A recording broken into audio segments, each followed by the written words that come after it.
இயேசுவின் நாமத்தில் தொலைக்காட்சி நேயர்களுக்கு அன்பின் வாழ்த்துக்கள். இந்த நாளின் செய்தி லூக்காஸ் விசேஷம் 16ஆம் அதிகாரம் 28ஆம் வசனம். லூக்கா 16ஆம் அதிகாரம் 28ஆம் வசனம். நம்மில் பலருக்கு இந்த வசனங்கள் நன்றாய் தெரியும். நாம் பலமுறை படித்திருக்கிறோம், கேட்டிருக்கிறோம். எனவே ஒரு புதிய கோணத்திலே ஆவியானவர் நம்மளோடு பேசும்படி விரும்புகிறார். அந்த வார்த்தை இப்படி சொல்லுகிற 28ஆம் வசனம். நீர் அவனை என் தகப்பன் வீட்டுக்கு அனுப்பும்படி உம்மை வேண்டிக் கொள்ளுகிறேன் என்றான். நீர் அவனை என் தகப்பன் வீட்டிற்கு அனுப்பும்படி உம்மை வேண்டிக் கொள்ளுகிறேன். இதை சொல்லுகிறவன் இதுவரைக்கும் ஜெபித்தே பழக்கம் இல்லாத ஒருவன், ஜெபித்து பழக்கம் இல்லாத ஒருவன், ஆலயத்திற்கே போகாத ஒருவன், வாழ்க்கையின் விளிம்பிலே, வாழ்க்கையின் முடிவில் எல்லாம் முடிந்தது. அவன் இருந்த இடம் வேறு, இப்ப இருக்கிற இடம் வேறு. இந்த வசனம் என்ன சொல்லுன்னு சொன்னால், நீர் அவனை என் தகப்பன் வீட்டுக்கு அனுப்பும்படி உம்மை வேண்டிக் கொள்ளுகிறேன். அதாவது ஜெபிக்காத ஒரு மனிதன், ஜெபம் என்று என்னவென்றே தெரியாது, ஜெபித்தே பழக்கம் இல்லாதவன், ஆலயத்திற்கு போகாதவன், அதாவது தன் மனம் போல வாழ்ந்தான். மனம் போன போக்கிலே, கண் போன போக்கிலே, கால் போன போக்கிலே வாழ்ந்தான். அப்படிப்பட்ட ஒருவனுடைய ஜெபம்தான் அவன் சொல்லுகிறான், நீர் அவனை, யாரை தெரியுமா? எந்த மனித உதாசீனம் பண்ணினானோ, யாரை வெறுத்தானோ, யார் எனக்கு தேவை என்று சொன்னானோ, அவன் சொல்லுகிறான், நீர் அவனை என் தகப்பன் வீட்டிற்கு அனுப்ப வேண்டும். இந்த நாளிலே இதுதான் அவன் வாழ்க்கையினுடைய முடிவில் அவன் கற்றுக்கொண்ட ஒரு பாடம். நீர் அவனை, இந்த பூமியிலே சில நேரங்களில் நம்ம யாரை உதாசீனப்படுத்துகிறோமோ இவரே நமக்கு தேவை. இதுதான் வேதம் சொல்லுகிறது, ஆகாவென்று தள்ளப்பட்ட கல்லே மூளைக்கு தலைக்கல்லாகும். சிலரை நாம் வாழ்க்கையில இவர் தேவையில்லை, அவர் தேவையில்லை என்று சொல்லி நாம் ஒதுக்கி விடுகிறோம். ஆனால் யார் நமக்கு தேவையில்லையோ அவர்கள் தான் ஒரு காலத்திலே தேவைப்படுவார்கள். அற்பமான சில அற்பமான மனிதர்களை அற்புதமான மனிதர்களாய் தேவன் மாற்றுகிறார். எனவே தான் அவர் பாடினார், அற்பமான வாழ்வை அற்புதமாய் மாற்றுகிறவர். நீர் அவனை, அவன் வீட்டு வாசல் அருகே படுத்திருந்தவன், அவனுக்கு ஆகாரம் இல்லை, அவனை நாய்கள் அவன் பருக்கை நக்கிற்று. அப்படிப்பட்ட நிலையில் இருந்த ஒருவனை சொல்லுகிறான், நீர் அவனை என் தகப்பன் வீட்டிற்கு அனுப்பும். அன்றைக்கு அவன் கூப்பிட அவனுக்கு மனதில்லை, கூப்பிடுவதற்கான அந்த அந்தஸ்தும் அவன் அந்த லாசருக்கு இல்லை. அவன் இப்ப சொல்லுகிறான், நீர் அவனை என் தகப்பன் வீட்டிற்கு அனுப்பும். நீங்க நான் சொல்ல இந்த கருத்து என்னவென்றால், வாழ்க்கை நிரந்தரம் அல்ல, வசதிகள் நிரந்தரம் அல்ல, செல்வம் நிரந்தரம் அல்ல, பதவி நிரந்தரம் அல்ல, பட்டங்கள் நிரந்தரம் அல்ல, தேவன்தான் நிரந்தரம். அந்த வார்த்தையை நன்றாக கவனிக்க வேண்டும். நீர் அவனை என் தகப்பன் வீட்டுக்கு அனுப்பும்படி நான் உன்னை வேண்டிக் கொள்ளுகிறேன். அது இப்படி சொல்லப்பட்டிருக்கிறது, நான் உன்னை வேண்டிக் கொள்ளுகிறேன் என்றான். அவன் பணம் கேட்கல, வசதி கேட்கல, வாய்ப்பு கேட்கல. எந்த ஒரு மனிதனை வேண்டாம் என்று சொன்னானோ, எந்த மனிதனை அற்பமாய் பார்த்தானோ, அந்த மனிதன் இன்றைக்கு அவன் தேவைப்படுகிறான். என் தகப்பன் வீட்டிற்கு அவன் அனுப்பும். என்னை கேட்டுக்கொண்டு வந்து பிள்ளை, ஒருவேளை உலகம் உன்னை ஏளனமாய் பார்க்கலாம், பரியாசமாய் பார்க்கலாம், வித்தியாசமாய் பார்க்கலாம். இந்த உலகத்துக்கு நீ தேவையில்லாத ஒரு நபராய் இருக்கலாம். ஏன் உன் பெற்றோருக்கு, உன் கணவனுக்கு, உன் மனைவிக்கு, உன் ஜனங்களுக்கு நீ தேவையில்லாத ஒரு மனிதனாய் இருக்கலாம். ஒரு நாள் வரும், உன்னை தேடி வருவார்கள். அவன் சொல்லுகிறான், நான் உன்னை வேண்டிக் கொள்ளுகிறேன். இந்த ஜபத்தை அவன் பூமியிலே செய்திருந்தால் இன்றைக்கு அவன் அங்கு இருக்க வேண்டிய அவசியம் இல்லை. இது காலம் கடந்த ஒரு தெளிவு, காலம் கடந்த ஜபம். சில நேரங்களில் அநேகருக்கு தேவன் வாய்ப்புகளை கொடுக்கிறார். ஜபிக்கிற வாய்ப்பு, ஊழியம் செய்கிற வாய்ப்பு, கர்த்தரை ஆராதிக்கிற வாய்ப்பு, சின்ன சின்ன ஆண்டவருக்கு என்று காரியங்களை செய்கிற வாய்ப்பு. But people doesn't make use of that. ஜனங்கள் அதை பயன்படுத்துவதில்லை. பயன்படுத்துகிற மக்களையும் அற்பமாய் பார்க்கிறார்கள். அன்றைக்கு இந்த லாசரு அற்பமாய் எண்ணப்பட்டான். ஆனால் அதே லாசரு இன்றைக்கு அவனுக்கு மேன்மையாய் கருதுகிறான். நீர் அவனை என் தகப்பன் வீட்டிற்கு அனுப்பும். கவனியுங்கள், அவரை அனுப்பும் இவரை அனுப்பும் சொல்லல, பணக்காரர் அனுப்புங்க, என் அன்பு பிள்ளையே, ஒருவேளை இந்த பூமியில நீ உதாசீனப்படுத்தப்படலாம். He cannot be appreciated, பாராட்டப்படாமல் இருக்கலாம். முக்கியத்துவம் வாய்ந்த மனிதனா இல்லாமல் இருக்கலாம். உங்கள் சபையிலே, குடும்பங்களிலே ஒருவேளை முக்கியத்துவம் இல்லாமல் இருக்கலாம். ஆனால் ஒரு நாள் வரும், எந்த உலகம் உன்னை புறம்பே தள்ளினதோ அதே உலகம் உன்னை வருந்தி அழைக்கும். அவன் சொல்லுகிறான் என்று அவன் அவரை வேண்டிக் கொண்டான். எந்த யோசேப்பை உலகை புறம்ப தள்ளிற்று, அதே யோசேப்பினுடைய அவன் சகோதரர்கள் மண்டியிட்டார்கள். ஒரு காலத்திலே அவன் கையேந்து வீரனாய் இருந்தான். இன்றைக்கு ஆண்டவர் அவனை களஞ்சியங்களை திறக்கிற மனிதனாய் மாற்றினார். என்னை கேட்டுக்கொண்டிருக்கிற அன்புடைய பிள்ளையே, உன் வாழ்க்கையிலும் கர்த்தர் செய்ய வல்லவரா இருக்கிறார். ஒரு 6 குறிப்புகளை இந்த நாளில் உங்களோடு நான் பகிர்ந்து கொள்ளும்படி விரும்புகிறேன். நன்றாக கவனிக்க அன்பாக கேட்கிறேன். 7 குறிப்பு சொல்லுவேன். Number 1, the person. Number 2, the place. Number 3, the punishment. Number 4, the prospect. Number 6, the petition. Number 7, the people. Number 8, the purpose. திரும்ப சொல்லுகிறேன், the person who sent it. கவனிங்கள், அவன் கேட்கிற ஒரு கேள்வி 22ஆம் வசனம். 22 அவன் சொல்லுகிறான் அந்த வார்த்தையை, அந்த தரித்திரன் மரித்தான், ஐஸ்வர்யானோடு கூட அவன் மரித்து அடக்கம் பண்ணப்பட்டான். நட கவனிக்க வேண்டும். அவன் யாரை கேட்கிறான், யாரை அனுப்பும் என்று சொல்லுகிறான் என்று சொன்னால், ஒரு தரித்திரனை அனுப்பும் என்று சொல்லுகிறான். அன்பா கேட்கிறேன். whom he invited, யாரை அழைக்கிறான்? 22ஆம் வசனத்துல ஒரு தரித்திரனை. அந்த பிள்ளையே, ஏழ்மை நிரந்தரம் அல்ல, வறுமை நிரந்தரம் அல்ல, எதுவுமே நிரந்தரம் அல்ல. ஒரு நாளை அவன் சொல்லுகிறான், அந்த தரித்திரனை அனுப்பும். அந்த வசனம் சொல்லுகிறது அவன் மரித்தான், அடக்கம் பண்ணப்பட ஆட்கள் இல்லை. நம்முடைய சொல்லுவதனால் பெட்டியோ, நமக்கு இருக்கிற அந்த ஃபியூனரலோ, இந்த வண்டியோ, வின்சென்ட் பார்க்கரோ எதுவுமே அவனுக்கு இல்லை. சொன்னால் அனாதைப்பிரமாய் அவன் மரித்தான். ஆனால் வேதம் சொல்கிறது, தேவதூதர்களால் ஆபிரகாமுடைய மடியிலே அவன் கொண்டு போய் விடப்பட்டான். திரும்ப சொல்லுகிறேன், எப்படி வாழ்கிறோம் என்று முக்கியம் அல்ல, எப்படி மரிக்கிறோம் என்று முக்கியம். அந்த வார்த்தையை படித்தீர்களா? தேவதூதர்களால். மோசேக்கு நடந்தது போல மோசே தேவரால் அடக்கம் செய்யப்பட்டார். இந்த மனிதனும் தேவதூதரால் அவன் ஆபிரகாமுடைய மடியிலே கொண்டு போய் சேர்க்கப்பட்டான். எத்தனை பெரிய மேன்மை! ஒரு 6 காரியங்களை சொல்லுகிறது. பர்சன் யாரை கேட்கிறான்? நீங்கள் அந்த இப்படி சொல்லலாம், யார் இவன்? வசனம் சொல்லு 22 சொல்லுகிறது, அவன் ஐஸ்வர்யவான். the person. இரண்டாவது, the place where he went, இந்த ஐஸ்வர்யன் எங்கே சென்றான்? வசனம் சொல்லுகிறது, அவன் அடுத்த 23ஆம் வசனத்தில் சொல்லப்பட்டிருக்கிறது, பாதாளம். person, rich man, place, பாதாளம். திரையில கூட பாருங்கள், person, rich man, place, பாதாளம். வசத்து பாருங்கள், திரண்ட ஆஸ்தி, உயர்ந்த கல்வி, செல்வாக்குகள். Rich man, person, rich man, place, பாதாளம், நரகம். இதை கேட்டுக்கொண்டிருக்க அன்பு பிள்ளையே, what kind of person you are? நீங்கள் எப்படிப்பட்ட மனிதராக வாழ்கிறீர்கள்? சிறந்த, அதாவது நல்லவனாக இருப்பது நல்லதுதான், ஆனால் நீதிமானாக இருப்பது நல்லது. அறிவாளியா இருப்பது நல்லது, அதை விட ஆண்டவருடைய பிள்ளையா இருப்பது நல்லது. அம்பானியா இருப்பதை விட, அதானியா இருப்பதை விட ஒரு தேவனுடைய பிள்ளையா இருப்பது ஆசீர்வாதம். the person, இப்படிப்பட்ட மனிதன் அவன் ஐஸ்வர்யவான், சம்பரமாய் வாழ்ந்தான், ஆடம்பரமாய் வாழ்ந்தான். அவனுக்கு எல்லாமே கைகூடி வந்தது. அவன் நினைப்பதிலும் அதிகமாக நடந்தது, விரும்புவதிலும் அதிகமாக நடந்தது. அவன் சுற்றி திரளான ஆட்கள், வேலையாட்கள். யோசித்து பாருங்கள், பதவி, புகழ், அந்தஸ்து, மேன்மை எல்லாம். the place, அவன் பாதாளத்திலே கிடந்தான். அந்த 23ஆம் வசனம் இப்படி சொல்லுகிறது, அவன் பாதாளத்திலே வேதனைப்பட்டான். நீ கேட்டுக்கொண்டிருக்க அன்புடைய பிள்ளையே, I don't know what kind of person you are. எப்படிப்பட்ட மனிதன் என்பது முக்கியம் அல்ல, எப்படிப்பட்ட இடத்திற்கு நீ உன்னை ஆயத்தம் பண்ணி இருக்கிறாய். நீ போகும் இடம் என்ன?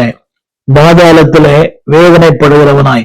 என்னுடைய செய்தி எல்லாமே அந்த பி என்ற இடத்துல ஆரம்பிக்கிறது. The person, rich man.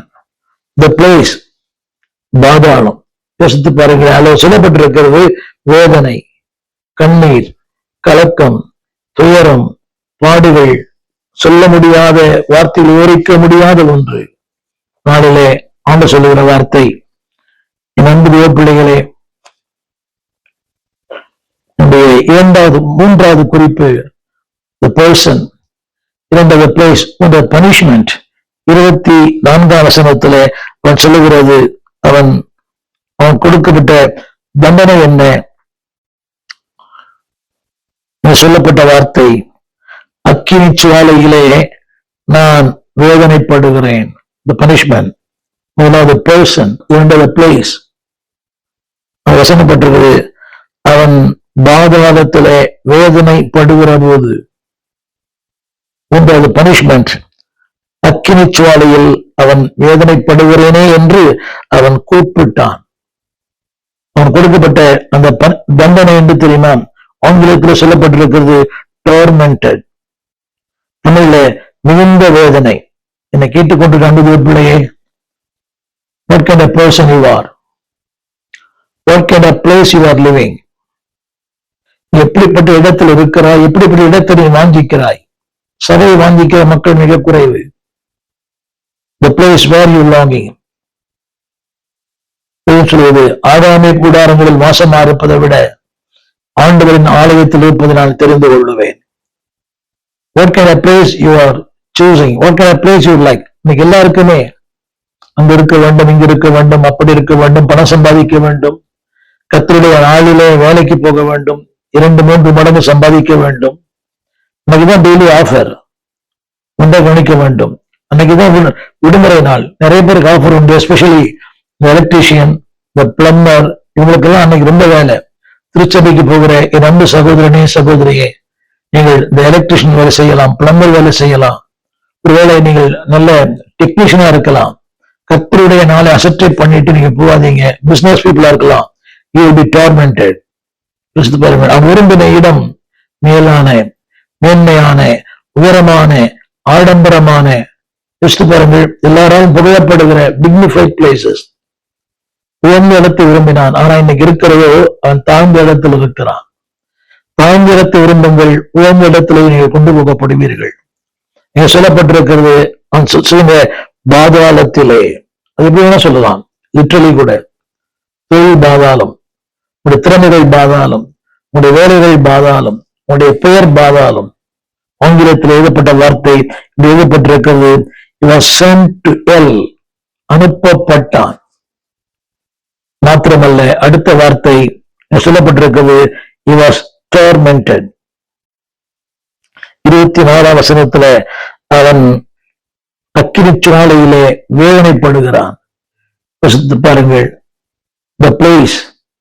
4வது the punishment. நினைக்கிறாங்க, அன்புள்ள தேவன் இன்னைக்கு தண்டிக்க மாட்டார், அன்புள்ள தேவன் என்னை நரகத்துக்கு அனுப்ப மாட்டார், அன்புள்ள தேவன் என்னை ஒரு நாளும் என்னை பாடுபடுத்த மாட்டார். இல்லை, அன்பான தேவன் உனக்கு வாய்ப்புகளை கொடுக்கிறார், சந்தர்ப்பங்களை கொடுக்கிறார், அதற்கேற்றதான மக்களை அனுப்புகிறார். இந்த செய்தி கேட்கிறீங்க, இதே ஒரு உதய வாய்ப்பு.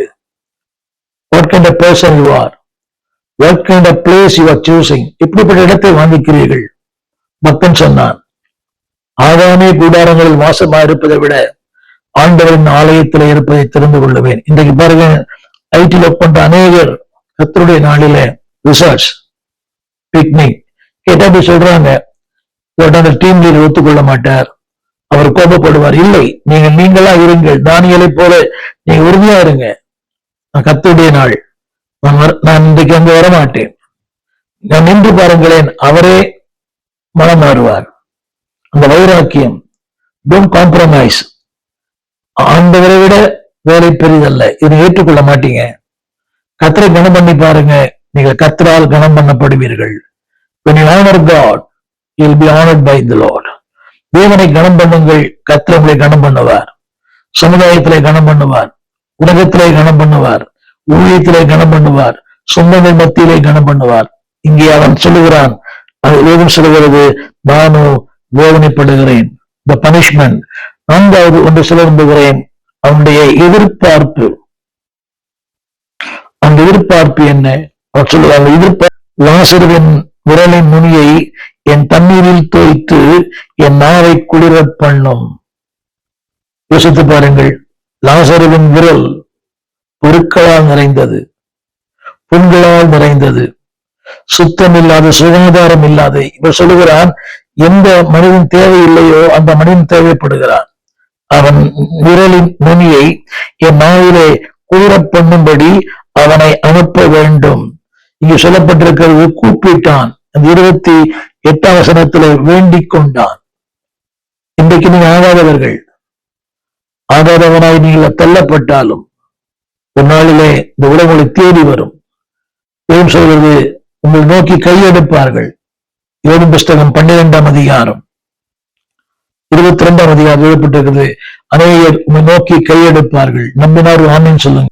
அநேகர் உங்களை நோக்கி கையெடுக்கிற நாட்கள் வரும். அநேகர் உங்கள் முகத்தை நோக்கி விண்ணப்பம் பண்ணுவார்கள். யோபு 22ஆம் அதிகாரம். உங்களுடைய முகத்தை நோக்கி, அன்பு பிள்ளையே, there is a great prospect for you. உனக்கென்று ஒரு பெரிய எதிர்காலத்தை கர்த்தர் வைத்திருக்கிறார். அவனுடைய ஜெபம் என்ன? The petition. இதைத்தான் நான் சொன்னேன். 27. என் தகப்பனே, அவர் சொன்ன வார்த்தை, என் தகப்பனே, எனக்கு 5 சகோதரர்கள், அவர்கள் வேதனைகள் இந்த இடத்துக்கு வராதபடி அவன் போய் அவர்களுக்கு சாட்சியாக அறிவிக்கும் பொருட்டு. அந்த நிதானமே கவனிங்கள். அவனுடைய ஜெபம் என்ன? ஆத்தும பாரம், ஆத்ம ஆதாயம். சொல்லுகிறான், எனக்கு 5 சகோதரர்கள் உண்டு. அடுத்த குறிப்பு, அவர்களும் வேதனையுள்ள இந்த இடத்திற்கு வராதபடிக்கு அவன் போய் அவர்களுக்கு சாட்சியாய் அறிவிக்கும்படியாக. யோசித்து பாருங்கள், என் நம்பிக்கை பிள்ளையே, உலகத்துல வாழும்போது ஜபிக்க வேண்டும் ஒரு எண்ணம் இல்லை, ஆத்தும ஆதாயம் எண்ணம் இல்லை, மக்களை குறித்த எண்ணம் இல்லை, எதை குறித்த எண்ணம் இல்லை. நான் எனது செல்ஃபிஷ்னஸ், சுயநலம், நான் என்னுடைய ஊழியக்காரில் கூட அது இருக்கிறது. எவன் பவுல் சொல்லுகிறான், எங்களுக்கு அதை வேண்டிக் கொள்ளுங்கள். அவருடைய கருத்து என்னவென்றால், சில நேரங்களில் நம்ம அறியாமல் நமக்குள்ள ஒரு பெருமை வந்து விடுகிறது, ஒரு ஆணவம் வந்து விடுகிறது. ஏதோ கொஞ்சம் ஒரு 100 பேர், ஒரு ஸ்தாபனம், ஒரு இயக்கம், என்னை சுற்றி ஒரு 100 பேர் இருக்கிறாங்க, கைத்தட்டின ஆள் வராங்க, வாவென்றால் வருகிறான், போவென்றால் போகிறான். ஒரு செல்ஃப் பிரைட் நம்ம ஆளுகை செய்கிறது. வேண்டாம். அவன் சொன்ன ஒரு வார்த்தை, அவருடைய பெட்டிஷன். அவர் சொல்கிறான், எனக்கு 5 சகோதரர்கள் இருக்கிறார்கள். அன்பான தேவப்பிள்ளையே, அந்த பாரம் இவன் அவர்களுக்கு சாட்சியாய் சொல்லட்டும். யோசித்து பாருங்கள், ஜெபிக்காதவன், பாரம் இல்லாதவனுக்கு சகோதரர்களை குறித்த ஒரு பாரம், இஸ் பெட்டிஷன். அவனுடைய ஜெபம் என்னவென்றால், என் சகோதரர்கள். யோசித்து பாருங்களேன், பாதாளத்தில் போய் பாரப்படுவதல்ல, இந்த வாழும் காலத்திலே தேவன் வாய்ப்புகளை கொடுத்திருக்கிறார், வசதிகளை கொடுத்திருக்கிறார், மேன்மையை கொடுத்திருக்கிறார், அந்தஸ்தை கொடுத்திருக்கிறார், ஓரை கொடுத்திருக்கிறார். Have the compassion. நான் சொல்ல வந்த வார்த்தை, அவனுடைய அந்த பாரம், முதல்ல சொல்ல பனிஷ்மெண்ட். அடுத்த வார்த்தை சொல்லுகிறது, அந்த வார்த்தையிலே அவனுடைய பெட்டிஷன், அதாவது என் தகப்பனுடைய வீடு. என்னுடைய பிள்ளையே, யோசித்து பார்த்தீங்களா? உன் தகப்பன் வீட்டுல ஏராளமான ஆதாரம் இருக்கிறது, உயர்வு இருக்கிறது, அந்தஸ்து இருக்கிறது, ஆடலும் பாடலும் இருக்கிறது, உயர்ந்த வஸ்திரங்கள் இருக்கிறது. இங்க நான் சொல்ல வந்த அந்த வார்த்தை இஸ் பெட்டிஷன். இரண்டாவது இஸ் பீப்புள். அவனுக்கு அந்த யாரை பற்றி, எனக்கு 5 சகோதரர்கள், எனக்கு 5 சகோதரர்கள். என் அன்பு பிள்ளையே, அவனுக்கு 5 சகோதரர்கள். எனக்கு, உங்களுக்கு, எனக்கும் 5000க்கு மேலாக பிறந்த இந்தியாவிலே கோடிக்கணக்கான சகோதர சகோதரி கத்தர் வைத்திருக்கிறார். பாரம் உண்டா? அவர் சொல்லுகிறான், எனக்கு 5 சகோதரர்கள். இன்னை கேட்டுக்கொண்டிருக்கிற அன்பு தேவனுடைய பிள்ளைகளே, உங்களுக்கு ஆண்டவர் கொடுத்திருக்கிற உறவுகள் ஏராளம். உங்கள் சொந்த ஜனங்கள், சடையார், உங்கள் குடும்பம், உங்கள் பிள்ளைகள், அந்த பாரம் இருக்கிறதா? அவர் சொல்லுகிறான், the people, அதான் சொன்னேன், the person, the place. மூன்றாவது the petition. 4வது the prospect, அவனுடைய அந்த வாஞ்சை, அந்த விரலின் நுனியினாலே என் தாகத்தை தீர்க்க வேண்டும். இப்போது பீப்புள் யாருக்கு தெரியுமா? என் தகப்பன் வீடு. இந்த நாளிலே என்னை ரட்சிக்கப்பட்ட மீட்கப்பட்ட அன்பு பிள்ளையே, வேத கன்சர்ன் பிதாவின் வீட்டிலே அநேக வாசஸ்தலங்கள் இருக்கிறது. அந்த வீட்டை நிரப்பத்தான் கர்த்தர் உங்களை அழைத்திருக்கிறார். எனவேதான் சொன்னார், வீதிகளிலும் தெருக்களிலும் வேலிகளில் நின்று அழையுங்கள். இன்றைக்கு ரட்சிக்கப்பட்ட அநேகருக்கு அந்த பாரமே இல்லை. நான் ஒரு தனிநபர் மூலமாக ஆண்டவரை ஏற்றுக்கொண்டேன். ஒரு சபைக்கு போயோ, ஒரு ஆலயத்திற்கு போயோ, ஒரு கன்வென்ஷனுக்கு போயோ, ஒரு படைமுயற்சி கூட்டத்துக்கு போய் நான் இயேசு அறியவில்லை. ஒரு தனிநபர் மூலமாக அவர் மட்டும் இன்னைக்கு ஆண்டு பற்றி சொல்லியிருக்காவிட்டால் இன்றைக்கு நான் அவருடைய பிள்ளையா இருந்திருக்க மாட்டேன். அந்த ஊழியனா இருந்திருக்க வாய்ப்பே இல்லை. அந்த பாரம் அவன் சொல்லுகிறான், என் தகப்பன் வீடு, 5 சகோதரர்கள். நான் சொல்லுகிற பீப்புள், உங்க பாரம் என்றா burden for the people, அழிந்து போகிற ஆத்துமாக்களுக்காக இரவும் பகலும் நம்ம ஜபங்கள் கூட, நான், எனது, என் குடும்பம், என் மனைவி, என் பிள்ளைகள். ஒரு பிள்ளையை போ அல்லது அனுப்பு. நீங்க நினைக்கிறீங்க என்னால முடியாது, இல்லை. ஏன் சொல்லுகிறார், திறப்பை நிற்கவும் சுவரை அடைக்கும் தக்கதாக ஒரு மனிதனை தேடுகிறேன், ஒருவனையும் காணேன். அப்படியானால் அவர் எல்லாரால் ஏமாற்றப்பட்டார். பிரபுக்கள் ஏமாற்றினார்கள், அங்கே ஆசாரியன் ஏமாற்றினான், தீர்க்கதரிசி ஏமாற்றினான், எல்லாராலும் ஏமாற்றப்பட்டவர் சொல்லுகிறார், ஒரு மனிதனை தேடுகிறேன், ஒருவனையும் காணேன். நீங்கள் தான் அந்த மனிதர், உங்களை தேடி வருகிறார். கடைசி குறிப்பு சொல்ல விரும்புகிறேன், the purpose, அவருடைய நோக்கம் என்ன தெரியுமா? அவர்கள் மனம் திரும்ப வேண்டும். அவர் சொல்லுகிறார், அவர்கள் போய் அவனை சாட்சி சொல்லட்டும். சொல்லப்பட்ட வார்த்தை men repentance. இப்ப விரும்புகிறார், கண் கெட்ட பிறகு. நம்புகிற பிள்ளைகளை ஆவியை கற்றுக் கொடுக்கிற சத்தியம் என்னவென்றால், நம்பர் ஒன் கன்சர்ன், ஜனங்களை குறித்த ஒரு பாரம். Number 2 caution. Number 3 the confession. 3 கூட பாருங்கள். நம்பர் 1 the concern, அவர்களை அனுப்பும், அவர்கள் அவளுக்கு சாட்சி சொல்லட்டும். the concern, மக்களை குறித்த ஒரு பாரம், தேசத்தை குறித்த ஒரு பாரம், சபையை குறித்த ஒரு பாரம். இதான் பவுல் சொல்லுகிறார், சபையை குறித்த பாரம் நாள்தோறும் என்னை நெருக்குகிறது. அன்பான பிள்ளையே, தேசத்தை குறித்த ஒரு பாரம், உங்களுடைய குடும்பத்தை குறித்த ஒரு பாரம். இரண்டாவது சொல்ல விரும்புகிறேன் கன்சர்ன்.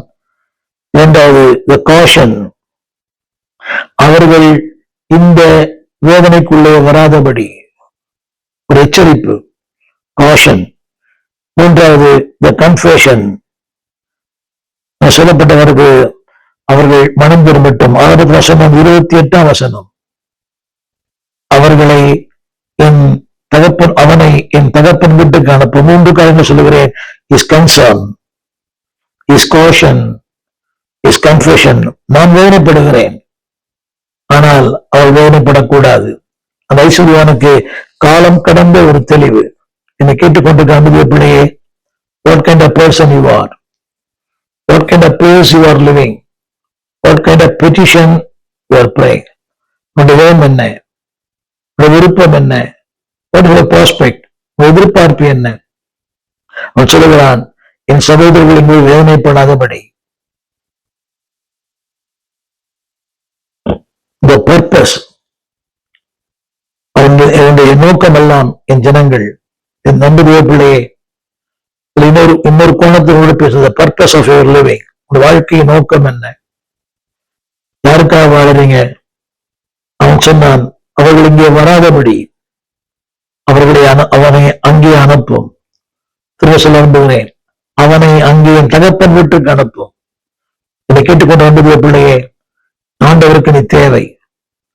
அழிந்து போகிற ஜனங்கள், வலதுபுறம் இடதுகைக்கு வித்தியாசம் தெரியாத கோடிக்கணக்கான ஜனங்கள் நம்முடைய தேசத்துல நாள்தோறும் அழிந்து கொண்டிருக்கிறார்கள். நீ தேவை. ஐஸ்வர்யவான் அவனுடைய ஜெயம் தெரியுமா? நீர் அவனை என் தகப்பன் வீட்டுக்கு அனுப்பும். இது அவனுடைய ஜெயம் மட்டுமல்ல, நரகத்தில் ஜெபிக்கிறான். இன்னைக்கு அவன் சொல்லுகிறார், என் மகனே, என் மகளே, the person, உங்களுக்குத்தான். the place where you are choosing, நீ இருக்கும் இடம், your prayer, இப்படியாயும் ஜனங்கள் ஆண்டவரை அறியணும். என்னை கேட்டுக்கொண்டிருக்கிற நம்புதிய பிள்ளையே, இப்படி சொன்னா உங்களுக்கு புரியும். கவனிங்க, இது இன்னொரு கோணத்துல நீங்க யோசிங்களேன். வாழ்நாளெல்லாம் வீணாளாய் கழித்து போட்ட ஒரு மனிதன் கடைசி காலத்துல சொல்லுகிறான், ஆத்துமாக்களுக்காக, ஜனங்களுக்காக என் தேவ பிள்ளையே, தேவன் கொடுத்த வாய்ப்பை பயன்படுத்துங்கள்.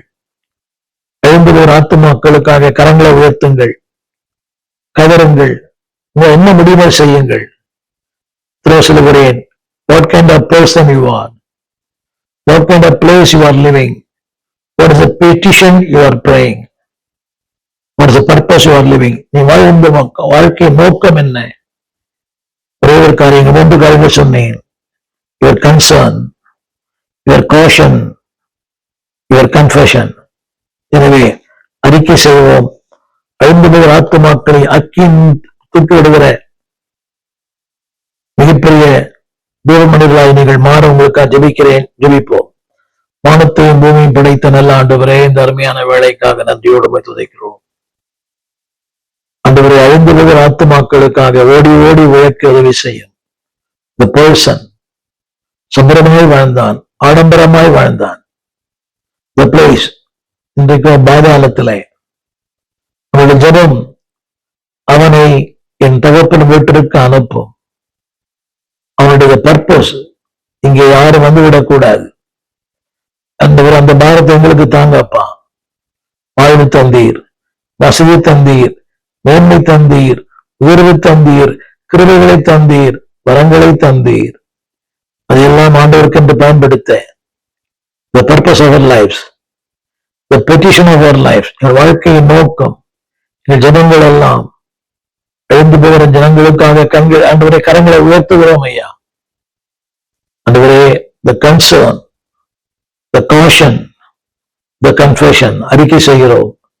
தேவனே, என் ஜனத்தை உடைய பக்கமாய் திருப்பும். அதற்கு என்ன ஒரு கருவியாக என்னை பயன்படுத்துங்க ஆண்டவரே. உடைய அன்பின் கரங்களிலே எங்களை தாழ்த்துகிறோம். நடத்திடுவீர் முடிவு பரியந்தம். நாங்கள் மாத்திரமல்ல, அன்னைக்கு நடக்க செய்கிற ஆண்டவரே, அன்னைக்கு நீதிக்குட்படுத்துகிற நட்சத்திரங்களா எங்களை மாற்றும். இந்த ஐஸ்வரன் சொன்னது போல நீர் அவனை என் தகப்பன் வீட்டுக்கு அனுப்பும். எத்தனையோ பேர் அந்த ஜபத்தை பண்றாங்க. ஆண்டவரே, எங்களை அனுப்புங்க ஆண்டவரே, எங்களை அனுப்புங்க. இவன் நிறைந்த இந்தியாவிலே, ஒரு சொந்த உலகத்துல எங்களை அனுப்புங்கப்பா. வார்த்தையை சொல்ல, சாட்சியை சொல்ல, அக்கினிலே விதப்படுகிற கோடிக்கணக்கான மக்களை தூக்கிவிட. that kind of person, that kind of place, that kind of petition, that kind of purpose. ஆண்டவரே, எப்படிப்பட்ட ஒரு great prospect, ஒரு பெரிய வெளிச்சத்தை வைத்திருக்கிறீங்க. அதற்காக நன்றி. இந்த உலகம் எங்களை நம்பி இருக்கிறது, எங்களை தேடி வருகிறது. இருளான உலகத்துக்கு எங்களையே பதிலாக வைத்திருக்கிறேன், வெளிச்சமா வைத்திருக்கிறேன். தேவனை எங்களுக்கு இரக்கம் செய்யும். கோடிக்கணக்கான ஆண்டவரே லாசருக்கள் எழுப்புங்க அப்பா. அக்கோடிக்கணக்கான லாசருக்கள் எங்கிருந்தால் எழும்பட்டும். ஆண்டவரே, தரித்திரர்கள் அல்ல, ஆவிக்குரிய ஐஸ்வர்யம் உள்ளவர்களாய் அநேக ஐஸ்வர்யங்களை சொந்தமாய் மாற்ற தகப்பனே, எங்கள் தேசம் பல காலமாக காலனி மார்க்கமாகவே இருக்கிறதே, இந்த நிலையை மாற்றுங்கப்பா. ஐஸ்வர்யம் வரட்டும், படித்தல் வரட்டும், பட்டதாரிகள் வரட்டும், உலகவாழ் மக்கள் வரட்டும். அவளுக்கு அந்த எண்ணத்தை தெளிவு உண்டாக்குங்கயா. அந்த ஐஸ்வர்யனுக்கு கொடுத்த அந்த தெளிவு, ஐஸ்வர்யனு கொடுத்த அந்த வெளிச்சத்தை எங்கள் மக்களுக்கு தாங்கப்பா. ஆண்டவரே, வசதியும் வாய்ப்புகளும் ஜாதியும் பணமும் கண்களை மறைத்திருக்கிறதே, தலையை மாற்றி கண்களை திறந்தரணும், செவிகளை திறந்தரணும், உள்ளத்தை திறந்தரணும். நோக்கி பார்க்கிற ஒரு வெளிச்சத்தில் ஜனங்களுக்கு தாங்கப்பா. எல்லா ஜாதியாருக்கும் அந்த வெளிச்சத்தை தாங்க. நோக்கி பார்க்கணும். அந்த ஐஸ்வர்யவான் ஜெபித்தானே, நீர் அவனை தகப்பன் வீட்டுக்கு அனுப்பும். அப்படிப்பட்ட இந்தியாவில் அப்படிப்பட்ட நாட்கள் வருவதற்காக ஜெபிக்கிறோம். ஊர்களை வரவழைக்க, சுவிட்சுகளை வரவழைக்க, என்னுடைய பிள்ளைகளை வரவழைக்க வாருங்கள், ஜெபிங்கள் என்று சொல்லுகிற அந்த நாள் மிக சமீபம். அந்த நாளுக்காக நாங்கள் காத்திருக்கிறோம்.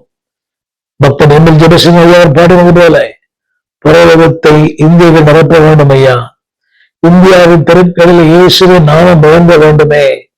இரக்கம் செய்யும். அதற்கு எங்களை ஒருத்த கருவியாய் பயன்படுத்தும். அந்த அது சாட்சியாய் நிறுத்துங்கப்பா. தேவையுள்ள மக்களுக்கு தேவைகளை சந்திக்கிற மனிதர்களை எங்களை மாற்றும். அற்புதமான வாழ்வை அற்புதமாய் மாற்றுங்க ஆண்டவரே. நன்மைகளால் நிரப்பும். ஆண்டவர் இயேசுவின் நாமத்தில் வேண்டிக் கொள்ளுகிறோம் எங்கள் நல்ல பிதாவே. ஆமேன். விலாசம்: போதகர் ஸ்டீபன் தேவகுமார், திறந்த வாசல் சபை, நம்பர் 65, பரமானந்த தெரு, 7 கிணறு, சென்னை 600001. தொடர்புக்கு 9841839287. மேலும் 0444183330. எங்கள் மின்னஞ்சல் stephen.opendoor@gmail.com. எங்கள் தேவ செய்திகளை யூடியூப் சேனலில் பார்த்து பயனடையுங்கள். தேவன் உங்களை ஆசீர்வதிப்பாராக.